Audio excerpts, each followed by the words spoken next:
अस्सलाम वालेकुम नाज़रीन, आप देख रहे हैं प्रोग्राम गोया और मैं हूं अरसलान खालिद। आज के प्रोग्राम में हम बात करेंगे बहुत सारी जो हैपनिंग्स हैं, मामलात हैं, चाहे वो पॉलिटिकल लेवल पर यहाँ की डेवलपमेंट्स हों या वज़ीर-ए-आज़म इमरान खान साहब का इंटरनेशनल मीडिया को इंटरव्यू या इसके अराउंड जो कुछ बड़ी चीज़ें इस वक्त चल रही हैं। ये तमाम तर मामलात इंतहाई अहमियत के हामिल हैं। खान साहब ने इंटरनेशनल मीडिया को कल इंटरव्यू दिया, उसमें बड़ा वाज़ेह तौर पर दो टोक मौक़िफ़ और बयान सामने आ गया और वो था कि इट्स अ नो, हम अमेरिका को हवाई अड्डे नहीं देंगे। और साथ साथ उन्होंने अफ़गान तनाज़े के हवाले से भी बड़ा खुलकर अपने ख़यालात का इजहार किया। और यहाँ पर जो बहुत मुस्बत बात है, जो काबिल तारीफ़ बात है, अप्रिशिएट करने की बात है, वो ये है कि खान साहब जो मौक़िफ़ रखते आए हैं अफ़गानिस्तान को लेकर, आज भी उन्होंने आलमी दुनिया को वही पैगाम दिया है। उन्होंने कहा कि वहाँ पर एक ऐसी हुकूमत बनानी चाहिए जिसमें सबके स्टेक्स हों और अफ़गानिस्तान को खाना जंगी की तरफ नहीं जाना चाहिए, फ़ौजी हल नहीं है उसका कोई भी। ये तमाम तर चीज़ें उन्होंने दोबारा से दोहराई हैं। एक और बयान उन्होंने ख़वातीन के हवाले से दिया और इस पर भी वो कायम है, गो के इसको जो फेमिनिस्ट हैं या बाहर की दुनिया है वो बहुत और अंदाज में लिखती है, लेकिन इमरान खान साहब ख़वातीन के हवाले से और उनके लिबास के हवाले से और क्या लिबास वो ज़ेब-ए-तन करती हैं, उनका एक मौक़िफ़ है। जो बयान उन्होंने पहले भी दिया था वो बयान वो दोबारा भी दे रहे हैं और वो उस पर कायम हैं। और ये भी डिटर्मिनेशन है उनकी कि उनकी जो अप्रोच है वो उसको चेंज नहीं कर रहा, क्योंकि वो बड़ा गिला रहा हमारा वज़ीर-ए-आज़म साहब से उनके यू टर्न पर या उनकी पॉलिसी बयानात पर चेंज होने पर। लेकिन अब हमें नज़र आ रहा है कि वो जो बयानात देते आए हैं वो उन पर डटे हुए हैं और आलमी दुनिया के सामने भी वो वही बयानात दे रहे हैं। तो ये एक बड़ी पॉजिटिव बात है। नॉट टू फॉरगेट कि इस वक्त एक जो कॉन्फ्रेंस है वो एक इजलास है जो भारत में चल रहा है, जहाँ पर कश्मीर का स्टेटस रिवर्ट करने के हवाले से बातचीत की जा रही है। और मुबैना तौर पर यह बात भी सामने आ रही है कि कहीं ना कहीं ये पैगाम अमेरिका की तरफ से दिया गया है कि पाकिस्तान को अगर हमने उसके साथ बात करनी है, नेगोशिएट करना है, उनको अपनी किसी चीज़ पे मनाना है, तो हमें कम से कम पाकिस्तान का ये मौक़िफ़ जो कश्मीर पर था उसको सेकंड करना होगा, तब हम कुछ हासिल कर सकेंगे पाकिस्तान से। लेकिन यकीनन ये बात हतमी नहीं है, इस तरह की ख़बरें अब तक सामने आ रही हैं ज़राए से। तो ये एक बड़ी डेवलपमेंट है। उसके साथ साथ इस वक्त जो पंजाब है वो भी तरक्की का दावेदार है, जो सिंध का सूबा है वो भी तरक्की का दावेदार है। दोनों तरफ, चाहे पंजाब या वफाक में जो अपोजिशन है वो तनकीद करती है पंजाब की कारकर्दगी पर या वफाक की कारकर्दगी पर, और सिंध जहाँ पर पीपल्स पार्टी की हुकूमत है वो दावेदार हैं सिंध की तरक्की के। लेकिन रियलिटी ये है कि सिंध पर भी खासी तनकीद हुकूमत की जानिब से की जाती है। साथ साथ PDM, अब उनका 29 जुलाई इज़ द मेन डे, जहाँ कराची में उनका एक बड़ा इज्तिमा होगा, उनका फोकस उस पर है। मौलाना फजल रहमान साहब बहुत कुछ बोले, इंतखाबी इस्लाहात का मामला है, ओवरसीज़ पाकिस्तानीज़ को वोट देने की बात है, फिर बजट पर जो कुछ हुआ, फिर बलूचिस्तान में जो कुछ हुआ, ये तमाम तर चीज़ें हैं। There lot of happenings. आज के प्रोग्राम में हम इन तमाम तर चीज़ों पर बात करेंगे। प्रोग्राम के पहले हाफ में हमारे पास डॉक्टर फिरदौस आशिक अवान साहिबा होंगी, जो कि special assistant to CM Punjab for information है, जिनसे हम पंजाब की कारकर्दगी और अपोजिशन के हवाले से बात करेंगे। और ब्रेक के बाद हम जो इस वक्त पॉलिटिकल डेवलपमेंट्स हैं उन पर अपने सियासी रहनुमाओं से बात करेंगे। एक ब्रेक की जाने बढ़ते हैं, ब्रेक के बाद गुफ्तगू का आगाज़ करेंगे, साथ रहिएगा।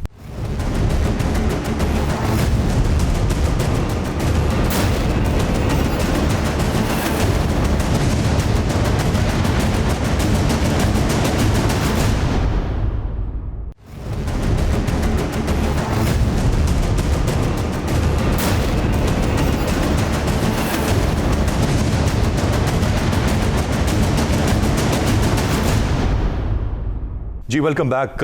और प्रोग्राम में हमें यहाँ पर ज्वाइन कर रही हैं डॉक्टर फिरदौस आशिक अवान साहिबा, special assistant to CM Punjab for information. बहुत बहुत शुक्रिया डॉक्टर साहिबा आपके वक्त का। सबसे पहले ज़रा कुछ बात हम PDM के हवाले से कर लेते हैं। कल मौलाना फजल रहमान साहब बड़ी तफसील से बोले, बहुत कुछ उन्होंने कहा आपकी जमात को, और फिर दोबारा से कमर भी कस ली उन्होंने कि वो तहरीक चलाएँगे और 29 जुलाई कराची की तारीख भी दे दी। कैसे देख रही है आपकी जमात से?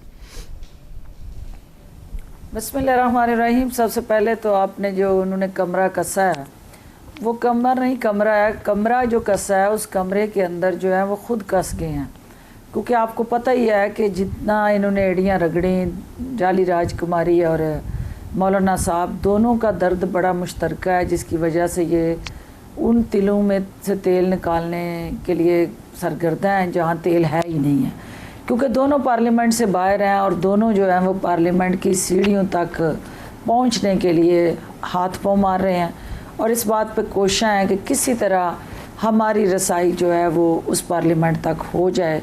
तो ये सारा जो है वो आप इस वक्त एक तरफ इमरान खान साहब ने अवाम दोस्त बजट दिया, पहली दफ़ा इस हुकूमत को ये कामयाबी मिली कि वो अवाम के रिलीफ़ के प्रोग्राम और प्लान्स जो हैं उसको वाज़ह करके उस बजट का हिस्सा बनाने में कामयाब हुई, और जो हमारे तमाम मुआशी इंडिकेटर्स थे वो मुस्बत सिमत में जो है वो रिफ़्लेक्ट कर रहे हैं।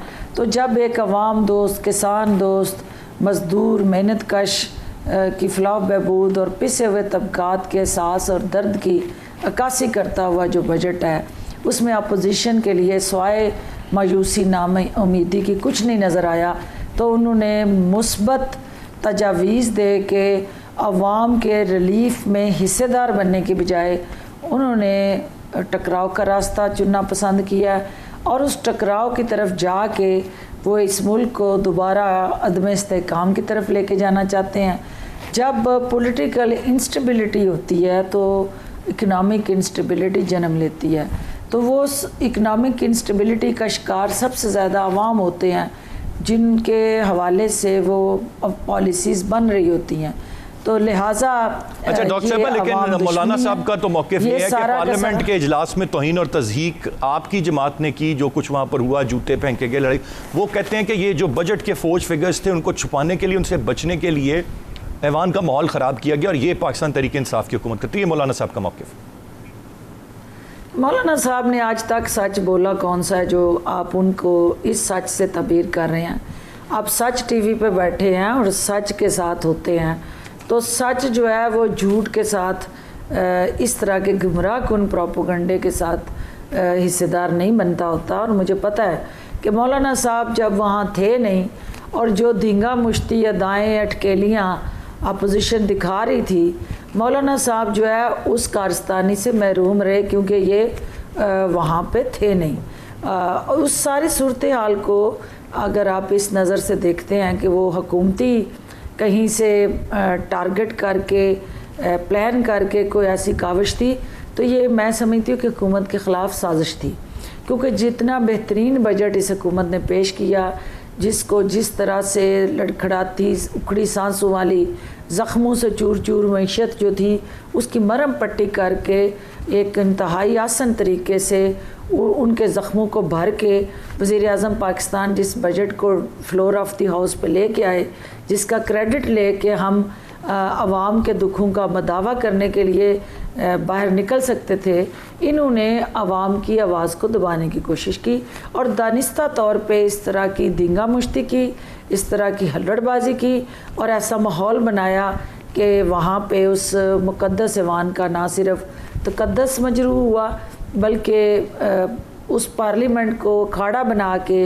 अपोजिशन ने ये साबित कर दिया कि वो किसी सूरत भी आवाम के मफाद में उठाया जाने वाला कोई भी कदम जो है उसके साथ हिस्सेदार बनने से गुरेज़ा हैं, और वो कानून को और हुकूमत के गिरेबानों को हाथ से पकड़ के पॉलिसीज़ बेहतर ला के नहीं, कोई अल्टरनेटिव रोड मैप दे के नहीं, सिर्फ़ और सिर्फ वहाँ ऐसा माहौल पैदा करके आवाम की नज़रों में इस पार्लियामेंट को कंट्रोवर्शियल करके घर भेजने के लिए ये सारी कोशिशें हैं। ठीक है डॉक्टर साहब, इंतखाबी इस्लाहात एक इंतहाई आम मामला है, उसके हवाले से अपोजिशन जब तक नहीं बैठेगी तो ये मामलात किस तरह चलेंगे। फिर बैरून मुल्क मुकीम पाकिस्तानियों को वोट का हक देने की बात है, वो एक बड़ा मामला है, उस पर बड़ी रिजर्वेशंस हैं अपोजिशन की, उनका कहना है कि उसमें धांधली का ख़तरा है। बहरहाल इंतखाबी इस्लाहात एक बहुत अहम मामला है, किस तरह से साथ इनको लेकर चलेंगे, जिस हद तक की दूरियां हैं या साथ ना बैठना है, बहुत सारी चीज़ों में ज़रूरी होता है अपोजिशन को भी साथ लेकर चलना, क्या उस पर क्या राय आपकी जमात रखती? देखिए, पहली बात तो ये है कि पिछले 3 साल से उसी अपोजिशन के साथ बैठ के नेगोशिएशन, उन पार्लियामेंट्री कमेटीज़ के अंदर बैठ के सारे डिस्कशन और उन रिफॉर्म्स के साथ जुड़े जो अमेंडमेंट्स थी, उस पे इस कौम के 3 कीमती साल ज़ाया हो चुके हैं और उसमें अपोजिशन टस से मस नहीं हुई है, क्योंकि अपोजिशन की दाल रोटी जो है वो धांधली ज़दा इलेक्शन के साथ जुड़ी है। जिस दिन इस पाकिस्तान में फेयर फ्री ट्रांसपेरेंट इलेक्शन जो है वो जदीद टेक्नोलॉजी के साथ जुड़ा मुतारफ़ हुआ, तो ये मरूसी सियासत और ग़ुलामी का तोक पहने जो अवामी नुमाइंदे कहलाने के नून लीग के और अपोजिशन के टिकट के ख्वाहिशमंद हैं, वो सारे जो है वो उस टेक्नोलॉजी के ट्रांसपेरेंसी का जो दरिया है उसमें बह जाएंगे। और उनको पता है कि जहाँ पे वो इलेक्शन की रात लोगों का ज़मीर ख़रीदते हैं, जहाँ वो इलेक्शन वाले दिन ठप्पे लगाते हैं और 1000 वोट जिधर होता है वहाँ 11,000 वोट 1100 वोट जो है जब नज़र आता है, तो इसका मतलब ये हुआ कि अल्टीमेटली वो धांधली ज़दा सिस्टम जो है अपोजिशन को सूट करता है। और वो कमज़ोर जो इलेक्शन कमीशन है जहाँ पे आपकी जदीद टेक्नोलॉजी जो है उसका फुकदान रहे, तो अपोजिशन जो है उस कमज़ोर निज़ाम का फ़ायदा उठाना चाहती है।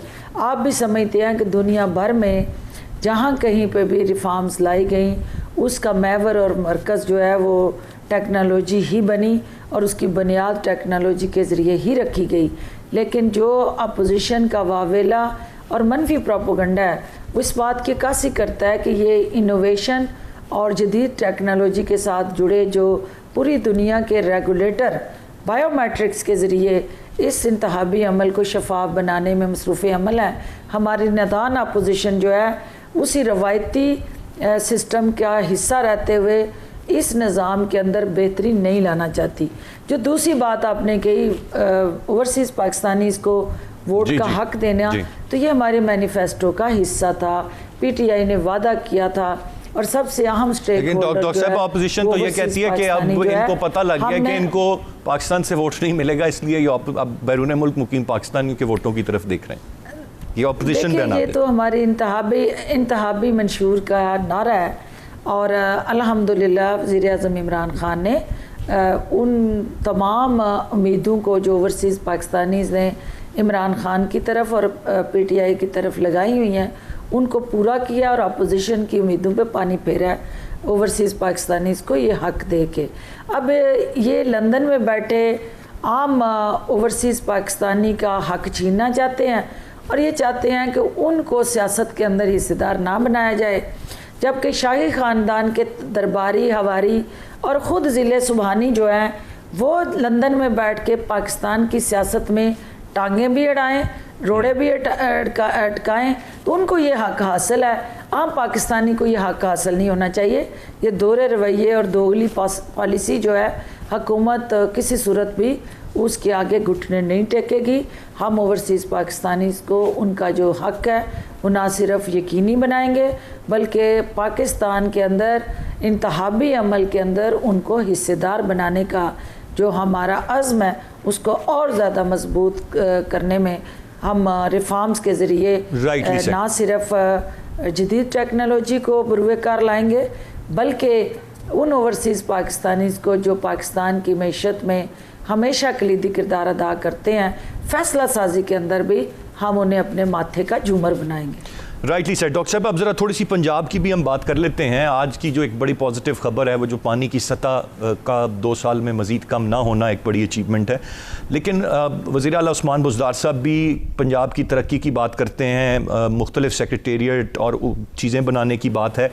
ऑन द अदर हैंड बहुत से लोगों का ये मानना है कि शायद पंजाब उस तरह से प्रोग्रेस नहीं कर रहा। वो भी क्या सिर्फ अपोजिशन का प्रोपोगेंडा है या एक आम आदमी की अगर राय लें तो जो उसकी हालत ज़ार है, मामलात हैं, चीज़ें हैं, उन पर हम बैंक करें? किस की बात को दुरुस्त समझा जाए यहाँ पर, और क्या पैरामीटर क्या है ये जानने का कि पंजाब तरक्की कर रहा है या नहीं कर रहा?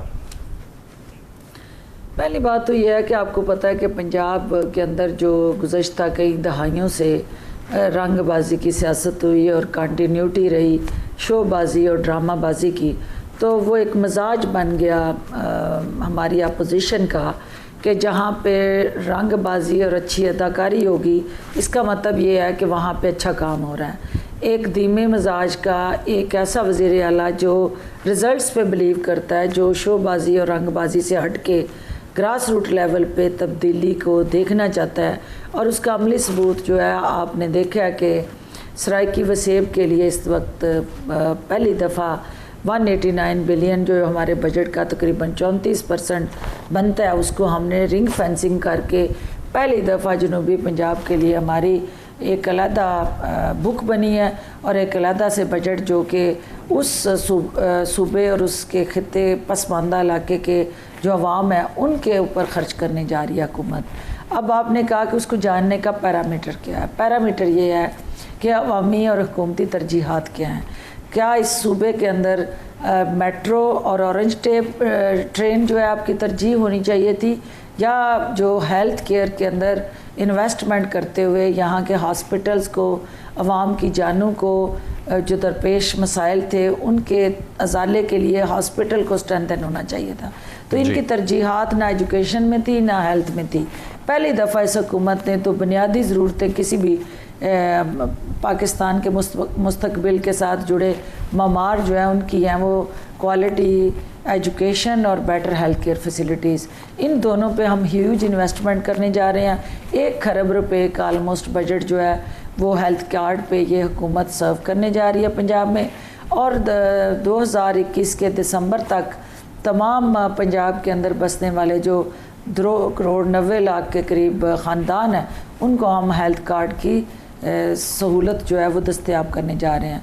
जो आपका सोशल सेक्टर और स्कूल और यूनिवर्सिटीज़ के साथ जुड़ा हमारा एक ख्वाब था कि पढ़ा लिखा पंजाब हो और बाशऊर पंजाब हो और आगे बढ़ता पंजाब हो, उसको कैसे आप आगे बढ़ता हुआ देख सकते हैं जब आप इक्वालिटी की बात नहीं करेंगे, जब तक आप यकसा वसाइल और यकसा हकूक़ की फराहमी को यकीनी नहीं बनाएंगे। तो इसके लिए हर ज़िले के अंदर जो डिस्ट्रिक्ट डेवलपमेंट पैकेज इस बजट के अंदर रखा गया है, ये इस बात की कासी करता है कि हमारी तवज्जो का महवर और मरकज़ सिर्फ बड़े शहर नहीं है, सिर्फ शाही ख़ानदान। आपने बड़ी दुरुस्त बातें कही डॉक्टर साहबा, और ये बड़ी पॉजिटिव चीज़ें हैं। मैं जानना ये चाहूँगा कि ये पब्लिक परसेप्शन ये कब तक आ जाएगा कि एक आम अवामी राय ये बन जाए कि हर कोई कहे जी वाकई पंजाब में खुशहाली आई है, पंजाब तरक्की कर गया। ये पब्लिक परसेप्शन हम कब तक हमें सुनने को मिलेगा? ये परसेप्शन आपको रूरल एरिया में जाके देखना पड़ेगा, जहाँ किसान कार्ड के ज़रिए पहली दफ़ा किसान जो है वो खुशहाल हुआ है और उसको अपनी फसल का जायज़ मुआवजा मिला है। और वो रूरल एरिया के अंदर जो हरियाली है वो पाकिस्तान की तरक्की और खुशहाली की निशानी है। जो आपका सेमी अर्बन और अर्बन है, वहाँ जो तनख्वाहदार तबका है, जो हमारा ओवरऑल पढ़ा लिखा बाशऊर शहरी है, उसके लिए ये जो सोशल सेक्टर डेवलपमेंट है, ह्यूमन रिसोर्स डेवलपमेंट इनिशिएटिव है, जो हमारा कैपेसिटी बिल्डिंग है, जो आपके मेगा प्रोजेक्ट्स हैं जिसके अंदर आप आईटी को बहुत ज़्यादा अहमियत दे रहे हैं और जदीद टेक्नोलॉजी के साथ हम आहंग करते हुए अपने इदारों को इंस्टीट्यूशनलाइज कर रहे हैं, और इंस्टीट्यूशन बिल्डिंग की तरफ जो हमारा सफ़र है वही बोलेगा, हम नहीं बोलेंगे, हमारा काम बोलेगा, हमारी कारकर्दगी बोलेगी। और इंशाल्लाह इस बजट के बाद आप देखेंगे कि जो 1200 अरब का मकरूज़ सूबा था, जो रंगबाज और शोबाज जो हैं बैंकों में इस सूबे को गिरवी छोड़ के चले गए थे, उसको हमने ना सिर्फ सरप्लस में लेके गए हैं, बल्कि ये 3 साल के बाद जो है सूबा पंजाब ने अपना 53 बिलियन का सरप्लस बजट दे के ये साबित कर दिया है कि हमने मुस्बत सिमत की तरफ अपने कदम जो है वो बढ़ाने शुरू कर दिए हैं, और उसके मुस्बत समरात अल्टीमेटली अवाम की ज़िंदगियों में मुस्बत तब्दीलियाँ लाने का बायस बनेंगे। जी बहुत बहुत शुक्रिया डॉक्टर फिरदौस आशिक अवान साहिबा, special assistant to CM Punjab for information, हमारे साथ थी प्रोग्राम में। फिल वक्त एक ब्रेक की जानिब बढ़ेंगे। ब्रेक से वापस आकर मज़ीद तफसील से मामलात पर बात करेंगे, साथ रहिएगा।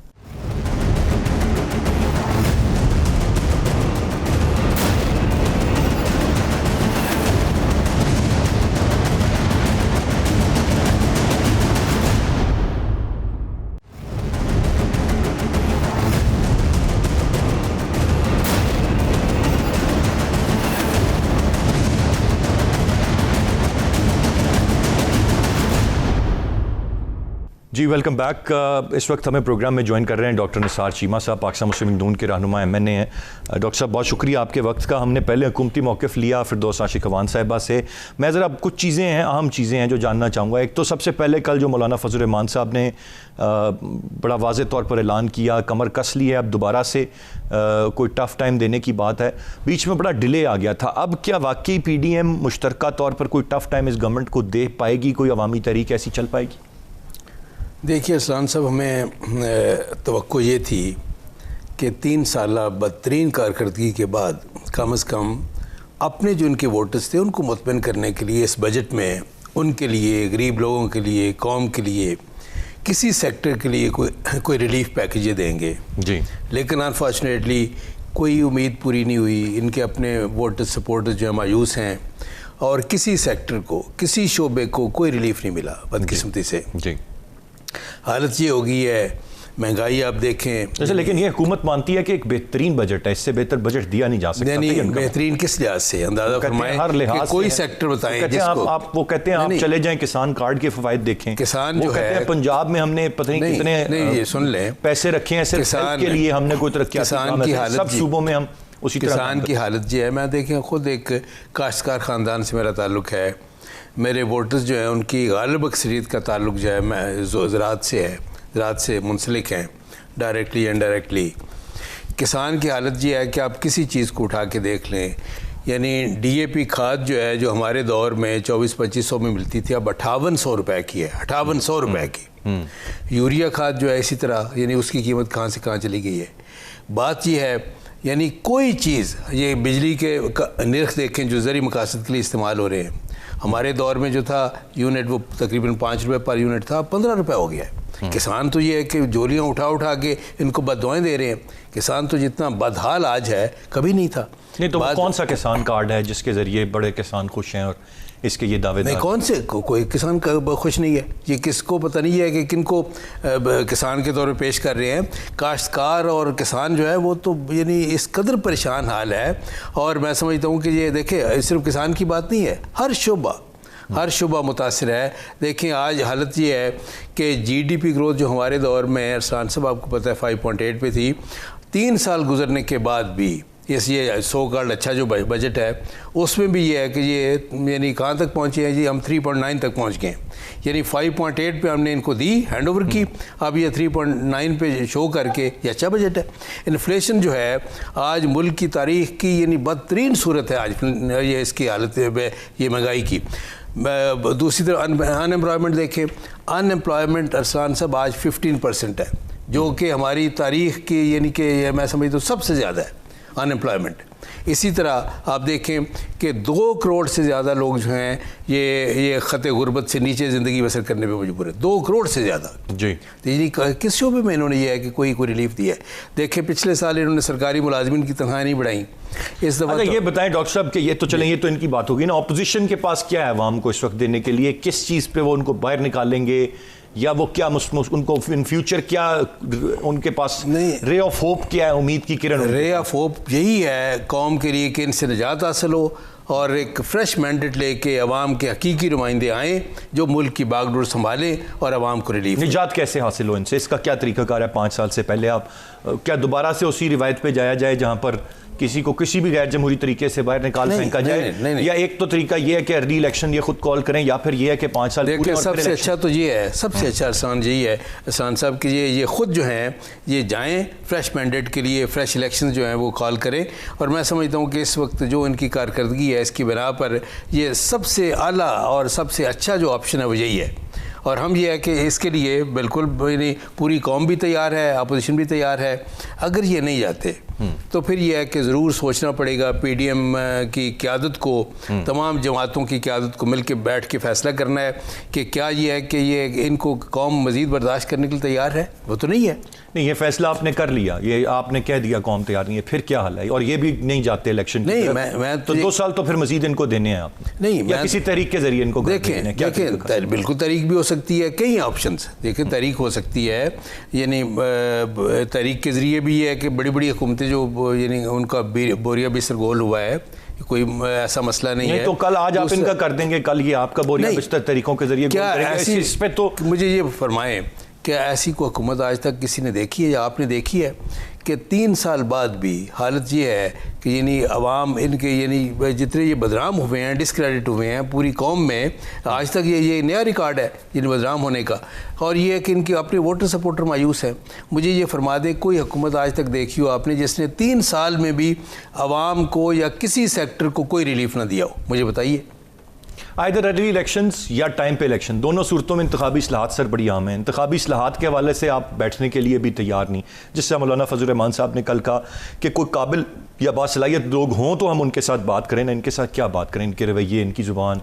फिर ये जो गैर मुल्की पाकिस्तानी, बैरून मुल्क मुकीम पाकिस्तानी हैं, उनको ये वोट का हक देने की बात कर रहे हैं आप लोगों के, उस पर रिजर्वेशंस हैं। हमारी ये चीज़ें अगर ये गवर्नमेंट कर लेती है तो फिर तो ये बात कभी नहीं ख़त्म होगी। हमेशा से जो चलती है ये कि जी इंतखाबात शफाफ नहीं हुए, धांधली ज़्यादा थे, ये था वो था, मैंडेट चोरी। देखिए आपने ये बड़ा अहम मौजू जो छेड़ा है, जो बैरून मुल्क बसने वाले पाकिस्तानियों को वोट का हक, हसन साहब जी, बड़ा सीरियस मसला है। जी जी, इसको सीरियसली डील करना चाहिए। मसला ये है, देखिए मैं ख़ुद भी कई साल बाहर रहा हूँ, इंग्लैंड में रहा हूँ मैं, मुझे पता है। देखें हिंदुस्तान की आबादी हमसे ज़्यादा है, हमसे ज़्यादा इंडियन वहाँ रहते हैं, यूरोप में भी रहते हैं, अमेरिका में भी रहते हैं, मिडिल ईस्ट में भी रहते हैं, चूँकि आबादी ज़्यादा है। जी बिल्कुल। फ़र्ज़ करें यहाँ वहाँ 10 इंडियन है ना, वो इकट्ठे हैं, वहाँ पे इंडियन जो सियासत है वहाँ ये है कि वहाँ नहीं पहुँची हुई, वहाँ ना कोई कांग्रेस है ना बीजेपी है, किसी सियासी जमात की कोई शाख नहीं है। तो फिर तो सर ये तो हमें क्रेडिट जाना चाहिए, ज़्यादा हमारे हम गुजारिश सुन लें। यानी 10 के 10 इंडियन जो है वो इकट्ठे हैं।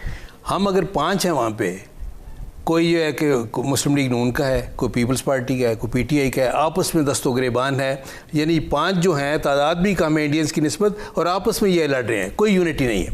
अब ये है कि अगर इस तरह हुआ, अब मेरी ज़रा इस पे ये बड़ी आपने इंपॉर्टेंट बात की है, इस पर ज़रा थोड़ी सी क्लैरिटी चाहिए। आपस में लड़ रहे हैं, वो इख्तलाफ है ना कि आप उस जमात से, उस सियासी नज़रियात मुख्तलिफ हैं, आप ये कह लें। मैं इसको पॉजिटिवली इसलिए देखूंगा कि ज़्यादा पोलिटिकली अवेयर हैं, ज़्यादा इंटरेस्ट रखते हैं, इसलिए वो जानते हैं कोई किस जमात का सपोर्टर है, कोई किस जमात का, लेकिन बतौर पाकिस्तानी इकट्ठे नहीं इकट्ठे। यही तो मैं कह रहा हूँ। देखें बात यह है कि वहाँ हालत यह है कि अगर सियासी जमातों की, मैं तो देखें इससे हट के कि मेरी यानी जमात का मौक़िफ़ क्या है, मैं इससे हट के कहता हूँ, बतौर पाकिस्तानी मैं कहता हूँ कि किसी सियासी जमात की बैरून मुल्क, पाकिस्तान किसी सियासी जमात की बैरून मुल्क शाखें नहीं होनी चाहिए। अच्छा, नहीं होनी चाहिए, बिल्कुल नहीं होनी चाहिए। देखें किसी मुल्क के, दुनिया का देख लें, इंडिया की चलो मिसाल मैं दे रहा हूँ कि ये किसी उनकी सियासी जमात की बाहर शाखें नहीं है। उनका मकसद क्या है कि बाहर इंडियन जो हैं वो इकट्ठे रहे और वहाँ की लोकल पॉलिटिक्स में हिस्सा लें। इसी वजह से वहाँ की पार्लियामेंट्स में उनके नुमाइंदे ज़्यादा हैं, हमारी निस्बत बहुत ज़्यादा है। सर उस पर तो आबादी भी बड़ी है, मुल्क भी बड़ा, लोग भी ज़्यादा है, आबादी ज़्यादा है, लेकिन यूनिटी है।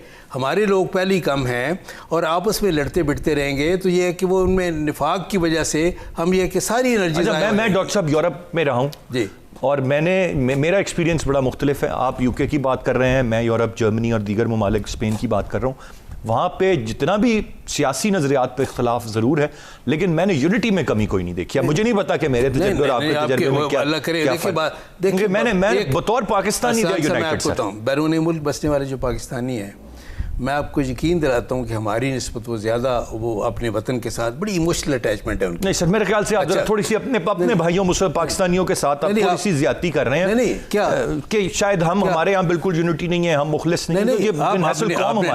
मैं बड़ा एहतजाज कर रहा हूँ, आपने मेरी बात डिस्टॉर्ट कर दी। जी बताएं सर, बताएं। बड़े अफसोस की बात है। मैं ये कह रहा हूँ कि मेरी बात सुन ले आप। जी जी जी, बैरून मुल्क बसने वाले पाकिस्तानी जो हैं हमारी निस्बत ज़्यादा मुहिब वतन है, ठीक है, याद रखें। सही है, मैं कह रहा हूँ कि उनमें इमोशनल अटैचमेंट अपने वतन के साथ हमारी निस्बत ज़्यादा है। बिल्कुल बिल्कुल। और उसको ये है कि ये इमोशनल अटैचमेंट जो है उसको हम ये है कि इस तरह ये डीरेल ना करें, उसको ये है कि अब ग्रुपों में, सियासी जमातों में तकसीम करके उनके एनर्जी को डिवाइड ना करें। ठीक, अब मैंने आपकी बात पूरी तरह समझ, लेकिन अगर आप सियासत के बारे में राय रखते हैं या सियासत के साथ लगाव रखते हैं तो आप डिवाइड हो जाते हैं। उसका हल क्या है? तो सर एक वन पार्टी सिस्टम पाकिस्तान में बनाते हैं, यहाँ भी सियासत खत्म है, सब यूनाइट हो जाएंगे। वाहिद देखें बात यह है कि अगर सारे पाकिस्तानी जो है बरतानिया में बसने वाले इकट्ठे हों और बरतानिया की पार्लियामेंट में यह है कि उनकी नुमाइंदगी बेहतर हो, अगर आपस में निफाक ना हो, आज भी पाकिस्तानी इकट्ठे हों, मैं आपको बताऊं, यकीन दिलाता हूं, तो हम बहुत ज़्यादा सीटें वहाँ जीतने के काबिल हैं। बेशुमार ऐसे हल्के हैं जहाँ ये आपने हमारे बामी निफाक की वजह से मतलब अब ये आपका मानना है कि वो मुहब्बे वतन है, पाकिस्तानी, उनको वहाँ की सियासत में रहने दें, वो वहाँ लगाएं, वो पाकिस्तान की सियासत में कंट्रीब्यूट करेंगे पाकिस्तान के इंटरेस्ट के लिए। अगर वो वहाँ यूनाइटेड है, अगर यहाँ किसी ने आके वोट देना है तो आके अपने हल्के में बिल्कुल उनका वोट रजिस्टर होना चाहिए और आके बिल्कुल 100 बार आए, मोस्ट वेलकम, आके ये कंट्रीब्यूट करें। लेकिन वहाँ से यहाँ ना वोट, लेकिन वहाँ से वहाँ ये है कि पाकिस्तान के मफाद में ये है, उनके अपने मफाद में ये है कि वहाँ बैरून मुल्क बसने वाले पाकिस्तानी इकट्ठे रहे, उनके मुख्तलिफ ये कि फोरम्स ना बने, मुख्तलिफ तंजीमें ना बने। मेरी बात का बुरा ना मनाइएगा, लेकिन ये अब बड़ी वाज़ेह बात है, नवाज शरीफ साहब तो बाहर बैठे हुए हैं, आबिद शेर अली साहब बाहर बैठे हुए हैं, सागदार साहब बाहर बैठे हुए हैं, वो क्यों जब आप बाहर चले गए वहाँ से फिर आप क्यों वीडियो लिंक पे खिताब कर रहे हैं? अब आप वहाँ रहें, इंजॉय करें, इलाज कराएं, वहाँ पाकिस्तानी कम्युनिटी से मिलें, वहाँ की सियासत में आप हिस्सा लें। उन्होंने वहाँ की नेशनलिटी ले ली है, उन्हें अपनी नेशनलिटी ख़त्म कर दी है। ये आपने क्या बात की? वो गए हैं। अच्छा, फिर गए हैं और फिर उनको वो पाकिस्तानी जो बैरून मुल्क मुकीम है लेकिन अभी तक वहाँ नेशनल नहीं हुए, वो हिस्सा ले सकते हैं पाकिस्तान की सियासत? जो आए पाकिस्तान आके वापस आके अपने हलकों की सियासत में बिल्कुल हिस्सा लें, वोट भी कास्ट करें, कैंडिडेट भी बनना चाहते तो बने, क्यों नहीं बन सकते। लेकिन जब तक वो वहाँ हैं, मैं समझता हूँ कि पाकिस्तानी जो है उनको वहाँ पे यूनिटी की ज़रूरत है। ठीक, यूनिटी रहेगी तो वहाँ की लोकल पॉलिटिक्स में ज़्यादा इफेक्टिव रोल प्ले करेंगे। होके यहाँ की सियासत में किरदार अदा करें, इट्स फाइन, इट्स जस्टिफाइड। नहीं, वो उन्होंने क्या, फिर मैं कह रहा हूँ, उन्होंने नेशनलिटी लिया? नहीं ली, इलाज की वजह से गए हैं, इलाज करवाएं और वो भी आपको पता है, फिर वापस आएं, फिर पाकिस्तान की सियासत में हिस्सा लें। 3 दफ़ा के हमारे वज़ीर आज़म में रिस्पेक्टिव साहब ये देखें, उनको जिस तरह मुझे वो खुद बड़े खुशी के साथ गए हैं, उनको ये कि आपको पता नहीं है किस तरह भेजा गया। एक मेडिकल बोर्ड जिसमें सारे के सारे सरकारी मुलाजिम थे, मैं तो सर रिकमेंडेशन पे वो बाहर गए। उस पे तो डॉक्टर साहब एतराज़ ही कोई नहीं। अब वो गए हैं, इलाज की गर्ज से गए। मैं तो कह रहा हूँ अब असूल ये बनता है कि वो वहाँ इलाज कराएं, तंदुरुस्त तो तवाना हो, वापस आएं, अमली तौर पर पाकिस्तान की सियासत में हिस्सा लें। लेकिन वहाँ इलाज की गर्ज से जाके वहाँ से बैठ के फिर वीडियो लिंक पे खिताब कर, अगर ये जस्टिफाइबल है? अगर उन्होंने नेशनलिटी वहाँ की ले ली है, किसी ने भी ले ली है, तो फिर मैं समझता हूँ कि उनको वहाँ की सियासत में हिस्सा लेना चाहिए। अगर किसी ने भी, पाकिस्तानी ने वहाँ की नेशनलिटी ले ली है, तो फिर उनका फ़र्ज़ है, उनके पाकिस्तान के इंटरेस्ट में भी है कि वहाँ की लोकल पॉलिटिक्स में हिस्सा लें और पाकिस्तान के लिए ज़्यादा इफेक्टिवली कंट्रीब्यूट करें। लेकिन अब इसको ख़त्म करते हैं, आगे बढ़ते हैं। लेकिन मैं फिर जानना चाहूँगा, नवाज शरीफ साहब अगर वहाँ इलाज की गर्ज से हैं, वो यहाँ सियासत में हिस्सा ले रहे हैं, ये ठीक है, दुरुस्त है? वो पाकिस्तान के हमारी सबसे बड़ी पार्टी के कायद हैं। ये आप क्या बात कर रहे हैं? उनको आप, यानी आज भी पाकिस्तान, नवाज शरीफ क्या लोगों के, करोड़ों लोगों के दिलों में नहीं बसता? क्या आप उसको ये किसी अदालती फ़ैसले के ज़रिए, किसी आमराना फ़ैसले के ज़रिए, किसी इस तरह के स्टेप के ज़रिए आवाम के, कौम के दिलों से निकाल सकते हैं आप? ये क्या बात आपने की? नहीं, मैं नवाज शरीफ की आप मिसाल दे रहे हैं, मैं तो नहीं कह रहा आप आवाम की मिसाल दे रहे हैं। आवाम तो देखें आज भी मैं तो पाकिस्तान की सियासत नवाज शरीफ के गिर्द घूम रही है। पाकिस्तान करोड़ों लोग जो है उनके दिलों में बसता है नवाज शरीफ।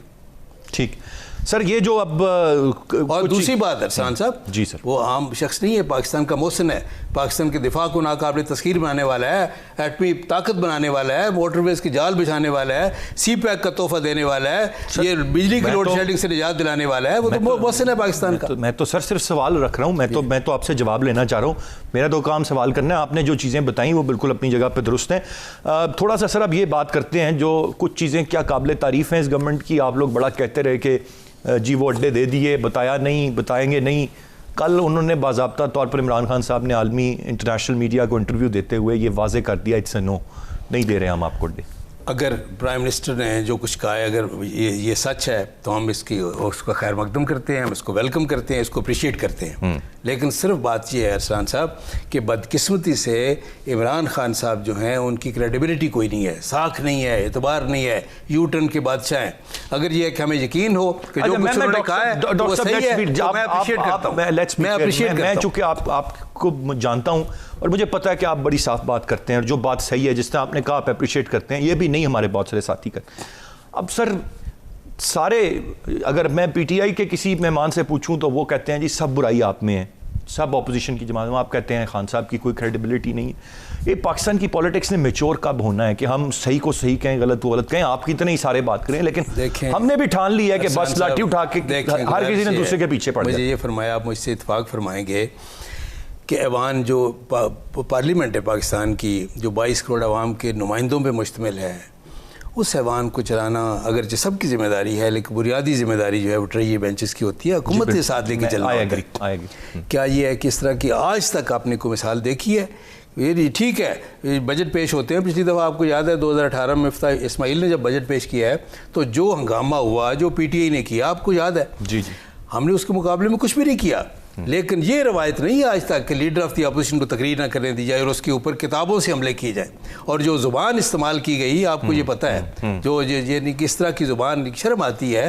तो बात ये है कि ये जो है ये गालम गलोच वाला कल्चर किसने इंट्रोड्यूस किया है? दूसरी बात ये है, एक चीज़ जानना चाहूँगा अभी, एक सवाल, आपकी पार्टी को लीड कौन कर रहा है? मरियम साहिबा, शहबाज शरीफ साहब, नवाज शरीफ साहब? Who is leading the party, who is calling the shots? देखिए बड़ा अहम सवाल है, इस वक्त सारे पूछ रहे हैं। देखिए गुजारिश ये है कि लीड ये इस तरह है कि मियाँ नवाज शरीफ हमारे कायद हैं, मियाँ शहबाज शरीफ हमारे सदर हैं, वो हम हमारे जानते हैं, सदर जो होते हैं वो हमें और define- सदर भी हैं और पार्लियामेंट भी Who's leader calling of the the shots, opposition है। नहीं ये देखें, और मरीम नवाज ने ये है कि इसमें कोई शक नहीं है कि पार्टी में एक नई जान पैदा की है। Who's हमारे calling the हमारे shots, sir? हमारे हमारे कायद फैसले की, कौन ले रहा है पार्टी में? हमारे मैं नहीं कह रहा सर कि ऑपोजिशन कह रही है कि शहबाज शरीफ साहब का कोई किरदार नहीं है, मरियम साहबा बिल्कुल, क्यों फैसले नहीं, क्यों नहीं किरदार जी, हमारी पार्टी के सदर हैं, लीडर ऑफ द अपोजिशन है। ये किसने कहा जी? ये बिल्कुल जिसने कहा गलत कहा जी। बहुत बहुत शुक्रिया अदा करना चाहूँगा डॉक्टर निसार चीमा साहब, पाकिस्तान मुस्लिम लीग के रहनुमा मैंने हमारे साथ थे।